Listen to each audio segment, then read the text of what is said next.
need y'all to watch this, and then we're going to talk about it. Shut the fuck up. Deal with your fuck.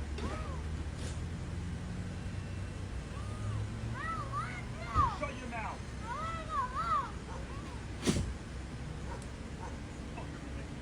That is a grown man who also happens to be the fire chief in his town, screaming at a 10-year-old child who is having a mental health crisis and is strapped to a backboard as they load her into the ambulance. Now, I downloaded this video and I isolated the audio because I wanted to make absolute certain that I was reacting to what he actually said.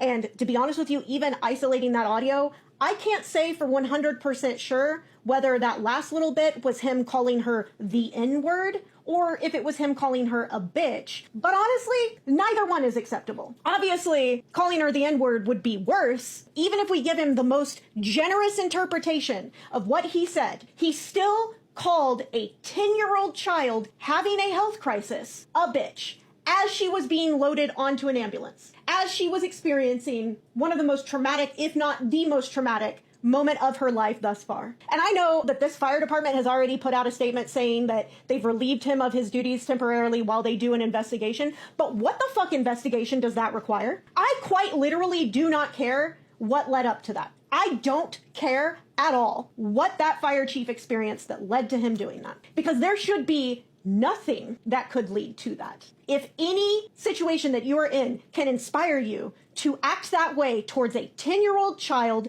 experiencing a health crisis, then you cannot ever again be trusted to do your job, ever. And before anyone comes into my comments and says, oh, I just don't understand what it's like working with the mentally ill, working with communities in crisis, bullshit. Bullshit.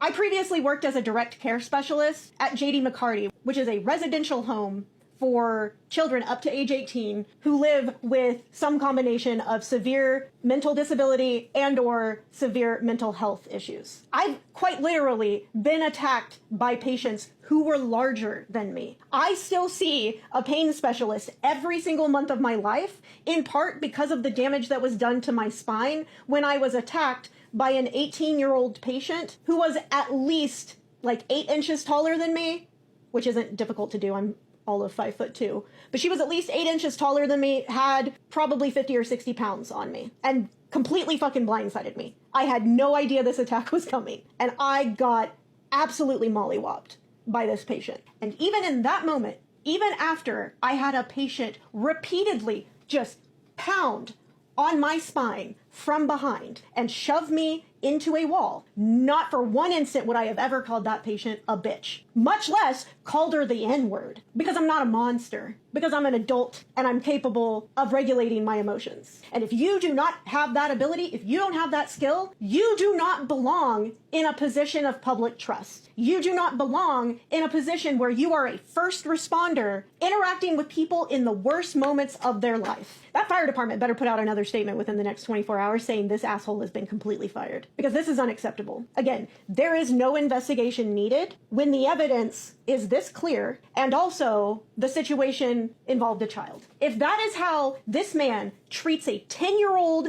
mentally ill child, imagine how he would treat an adult experiencing that same mental health crisis, particularly if that adult was black or brown. Imagine how he would treat a 30-year-old black woman experiencing the same exact health crisis. If he's willing to yell, shut the fuck up, and call a 10-year-old child either the N-word or a bitch, imagine what he would do to that same child when she's 30. This motherfucker better not have a job come tomorrow.